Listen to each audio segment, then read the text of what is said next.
Ya, mama teh geus badami jeung beebah. Bulan puasa teh rek dagang. Nah dagang nate nguriling. Diizinan moal ku ayah. Nya teu nanaon atuh alus oge. Alus hitung-hitung ngabuburit ban bulan puasa mah. Moal karasa jadi engke puasa teh. Rek dagang naon nih mama? Nya nu aya hubunganna jeung bulan puasa we. Paling dagang hordeng. Hordeng?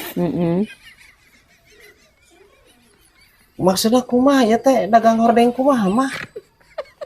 Dagang hordeng we. Mamah nguriling gitu. Jeung si bibi mangul hordeng. Arek dijual ka mana hubunganna naon jeung bulan puasa eta? Ari si ayahnya misok oon.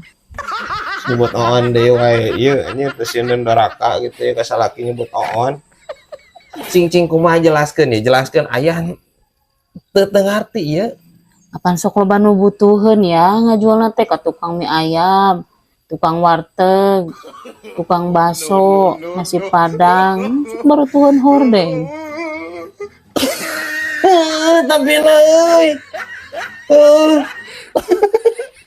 Aing curiga ya majikan aing ini lulusan S3 marketing ya. Ya analisa perdagangan bagian ka dieu ieu aja. Tapi euy.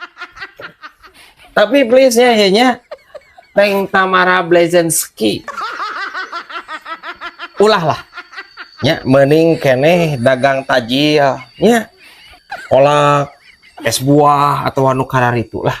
Soalnya lamun mama dagang hordeng ya berarti mama bersekutu dengan syaiton nirojim. Please urungkan niat kita ya. Moal balik anjir cek aing jeung bibi aing.